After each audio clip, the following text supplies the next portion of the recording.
stiamo per fare il pane fritto dolce. Le nostre nonne lo facevano perché, essendo un alimento povero, con ingredienti poveri, ci facevano far merenda a tutti. Solo che anche dopo cena noi lo mangiavamo. Vi faccio vedere gli ingredienti. Intanto l'ingrediente principale è il filone, qualsiasi tipo di pane. Questo è rimasto di ieri, quindi meglio ancora. Poi cosa usavano? Come lo facevano? Con il latte, lo ammorbidivano, cannella, zucchero, uova. Stop. Vi faccio vedere come si prepara. È delizioso, quindi se avete bimbi fatelo, perché una merenda è un dopo cena anche, secondo me, è bello calorico, amore, quindi tu... Io sono un bimbo. Intanto andiamo ad affettare il pane. Le fette facciamole su per giù, che sarà 1,5 centimetri, ecco. E lo andiamo ad affettare. Noi ne facciamo almeno, tu una la vuoi? Una, io me ne devo mangiare 10. Ma vedi che questo non è che per la dieta va bene, eh? Vabbè, una allora. Ma uno strappo alla regola si Una può e fare. mezzo. 1,5. Allora, intanto tagliamo le fette di pane. Amici, una volta affettato il pane, andiamo a mettere in un piatto zucchero, perché poi il pane sarà alla fine passato nello zucchero, e la cannella. La cannella proprio abbondante. Ma si frigge. Certo, io ho già preparato una padella con dell'olio di semi perché va fritto, ma è una delizia. Lo senti il profumo di cannella? Sì. Ok. A questo punto andiamo a sbattere le uova. 3 uova, ovviamente in base al pane, poi decidete quante uova mettere. Più pane avete, più uova occorrono. Sempre di gallina. Sempre di gallina. Sbattiamo le uova e ci dobbiamo trasferire ai fornelli perché è molto veloce. C'è un profumo di cannella. Meraviglioso. Ok, trasferiamoci ai fornelli. Amici, dopo aver sbattuto le uova andiamo a condire il nostro pane e poi a friggerlo.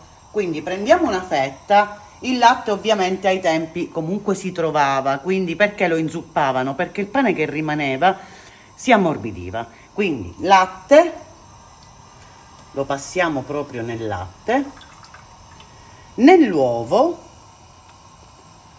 e si può friggere. Una meraviglia.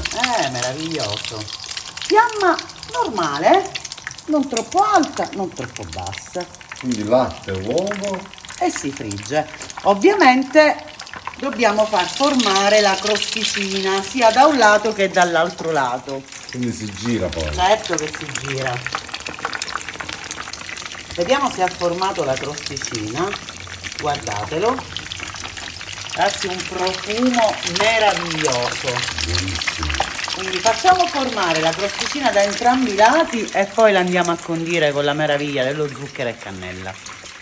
Leviamo i primi 2 pezzi dall'olio, lo scoliamo per bene e lo adagiamo in un piatto con della carta Mamma che assorbente. meraviglia. Si è avvicinata Alessia e ha detto: mamma che profumo. Adesso glielo diamo. Vabbè, le scendiamo tutti. Sì, guardate questo. Una volta che fa la crosticina, il pane è quasi pronto. Facciamolo fare anche sotto e leviamo anche questi dal fuoco. Amici, abbiamo fritto il nostro pane.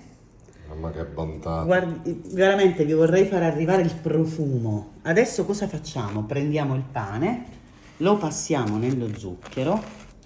Ora vi devo far vedere una cosa, appena finisco. Lo mettiamo in un altro piatto. Ricordiamo che qua questo è zucchero e cannella.